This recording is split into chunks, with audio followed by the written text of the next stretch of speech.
Hello guys, आइए आज हम लोग जहांगीर के बारे में देखते हैं। इसके पहले मैं अकबर के बारे में बता चुकी हूँ, ठीक है। तो अब उसके बाद आज हम लोग देखेंगे जहांगीर। तो जहांगीर का जन्म 30 अगस्त 1569 को मरियम मिजवानी यानी कि हरका बाई यानी कि जोधा बाई के गर्भ से हुआ। और इसके बचपन का नाम सलीम था। मानबाई तथा जगत गोसाई इसकी प्रारंभ में 2 पत्नियां थीं, ठीक है। जहांगीर की 2 पत्नियां थीं, कौन कौन? मानबाई तथा जगत गोसाई। और जगत गोसाई जो थी वो जहांगीर बहुत ही शराबी था, बहुत शराब पीता था, जिसकी वजह से जगत गोसाई आत्महत्या कर ली। जहांगीर ने आगरा के किले में न्याय के लिए सोने की जंजीर टंगवाई थी, जिसमें 12 घंटियां थीं। और जहांगीर न्याय के लिए प्रसिद्ध था। और इसने अपराधी के कान नाक काटने और घर कुर्की करवाने का आदेश दे दिया था। घर कुर्की करने का मतलब कि अगर कोई अपराध करता है तो उसके घर को तोड़फोड़ कर देना, मतलब ये भी करता था। जहांगीर ने मद्यपान यानी कि नशा पर रोक लगा दिया था। और इसने रविवार एवं बृहस्पतिवार को पशु हत्या पर रोक लगा दिया, क्योंकि रविवार को अकबर का जन्मदिन था और बृहस्पतिवार को इसका राज्याभिषेक हुआ था, ठीक है। बृहस्पतिवार को जहांगीर का राज्याभिषेक हुआ था, इसलिए इसने रविवार और बृहस्पतिवार को पशु हत्या पर रोक लगा दिया था। लेकिन इस दिन अगर यदि बकरीद आता है, ठीक है, तो उस दिन पशु हत्या कर सकते हैं, मतलब ऐसा उसने कहा था। 1606 ईस्वी में जहांगीर का बेटा खुसरो ने मान सिंह के साथ मिलकर जहांगीर के विरुद्ध विद्रोह कर दिया। इस विद्रोह में 5वें गुरु अर्जुन देव ने खुसरो की सहायता किया, जिस कारण जहांगीर ने अर्जुन देव को फांसी दे दी। और 1615 ईस्वी में जहांगीर ने चित्तौड़ अभियान किया और यहाँ के शासक अमर सिंह को पराजित कर दिया और चित्तौड़ को मुगल साम्राज्य में मिला लिया। चित्तौड़ की इसके पहले अकबर ने 2 बार लड़ाई की थी, ठीक है। तो चित्तौड़ अभियान उसके टाइम पे पूरा नहीं हुआ। तो चित्तौड़ अभियान किसके टाइम पे पूरा हुआ? तो जहांगीर के टाइम पे, ठीक है। इस प्रकार चित्तौड़ अभियान जहांगीर के साथ पूरा हुआ। और अकबर के टाइम पे जब पहली बार चित्तौड़ अभियान हुआ था 1567 में, तो उस टाइम राजा थे, चित्तौड़ के राजा थे उदय सिंह। और जब दूसरी बार 1576 में हुआ था तो उस टाइम राणा प्रताप सिंह थे, ठीक है। और अभी जब जहांगीर ने किया 1615 ईस्वी में, तो इस टाइम वहाँ के शासक अमर सिंह थे, ठीक है। इनको पराजित कर दिया और चित्तौड़ अभियान पूरा हो गया जहांगीर के टाइम पे। फिर 1615 में जहांगीर और अमर सिंह के बीच संधि हुआ और अमर सिंह ने मुगलों की अधीनता स्वीकार कर लिया, लेकिन आत्मग्लानि के कारण अपना सिंहासन अपने पुत्र करण सिंह को सौंपकर स्वयं को वनवास धारण कर लिया। अकबर ने पूरी तरह से दक्षिण भारत को नहीं जीता था, ठीक है। लेकिन अकबर जो था वो मतलब पहला मुगल शासक था जिसने दक्षिण भारत पे आक्रमण किया था, लेकिन पूरा नहीं कर पाया था, पूरा नहीं जीत पाया था। फिर 1616 ईस्वी में जहांगीर ने अपने बेटा शाहजहां यानी कि जो खुर्रम था उसको भेजा, ठीक है। उसको दक्षिण भारत के साथ अहमदनगर को पराजित करने के लिए भेजा था।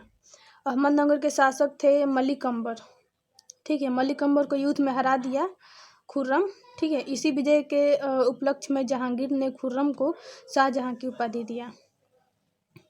मलिक अंबर ने टोडरमल के भू राजस्व प्रणाली को लागू किया, ठीक है।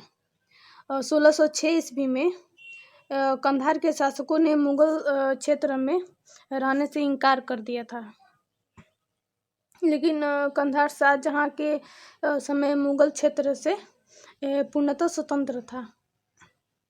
कंधार को भारत का प्रवेश द्वार कहा जाता है, ठीक है। कंधार को भारत का प्रवेश द्वार कहा जाता है।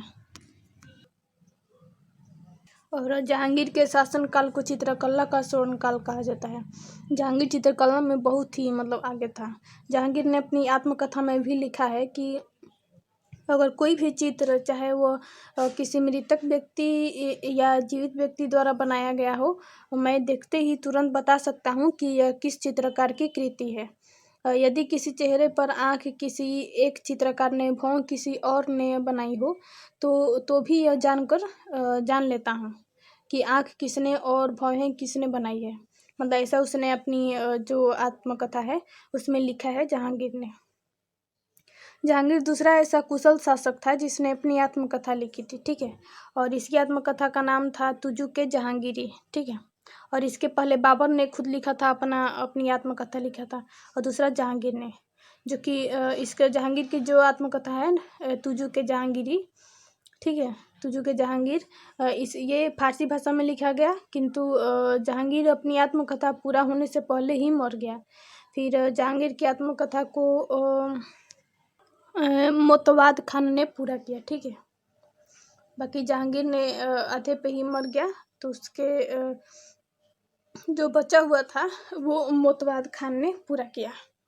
जहांगीर ने अपनी प्रेयसी यानी प्रेमिका उसकी थी अनारकली। अनारकली के लिए उसने 1615 ईस्वी में लाहौर में एक बहुत ही सुंदर कब्र बनवाई, और जिस पर यह प्रेमपूर्ण अभिलेख लिखवाया कि यदि मैं अपनी प्रेयसी का चेहरा एक बार पुनः देख पाता तो क़यामत के दिन तक अल्लाह को धन्यवाद दे देता। मतलब ऐसा उसने उस पर अभिलेख लिखवाया है। जहांगीर धार्मिक दृष्टि में सहिष्णु था, ठीक है। धार्मिक दृष्टि से सहिष्णु था, मतलब सभी धर्मों का मतलब इज्जत करता था।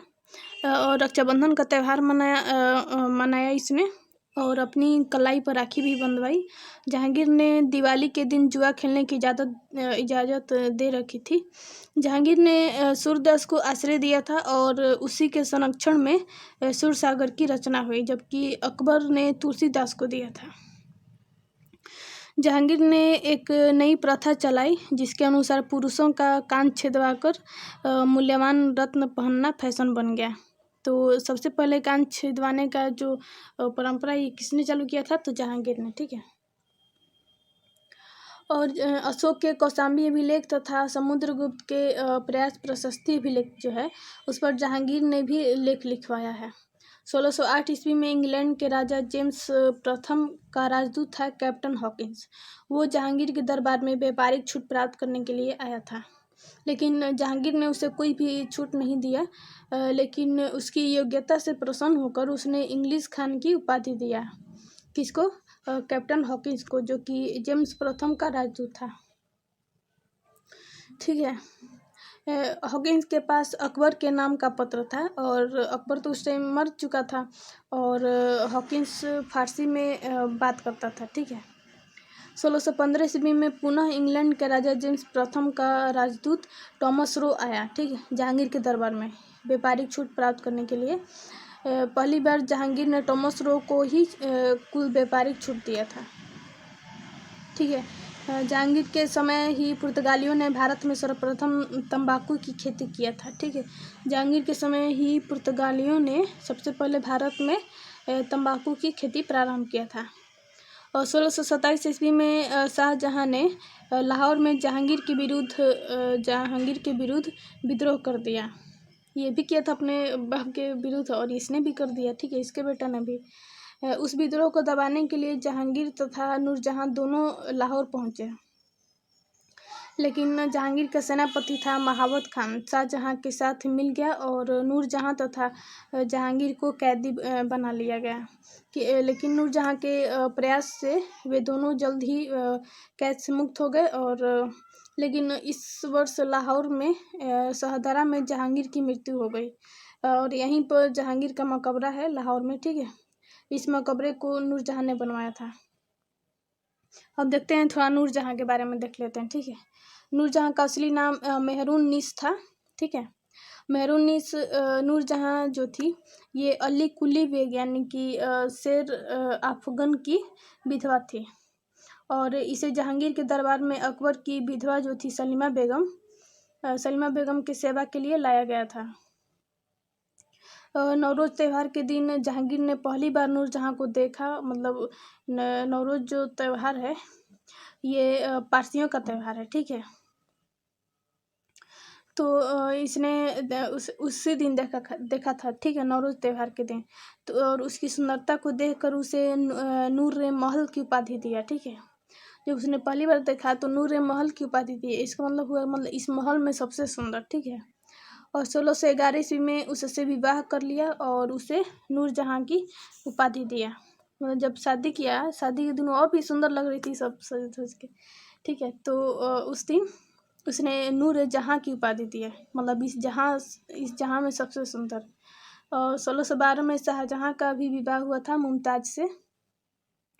और नूरजहाँ के भाई का नाम आसफ़ खां था। नूरजहाँ के माता का नाम अस्मत बेगम थी। इसी ने पहली बार गुलाब से इत्र निकालने की खोज किया था। किसने? तो नूरजहाँ की माता जो थी अस्मत बेगम, ठीक है। और नूरजहाँ के पिता का नाम गयास बेग था, जिसे जहांगीर एतमातुद्दौला की उपाधि दिया था। नूरजहाँ ने आगरा में एतमातुद्दौला का मकबरा बनवाया और यह भारत में बेदाग सफ़ेद संगमरमर से बनने वाला पहला मकबरा था, ठीक है। और इसी में पहली बार इटली की पिएटा डोरा शैली का प्रयोग हुआ था, ठीक है। तो आज हम लोग जहांगीर के बारे में देख लिए। ओके।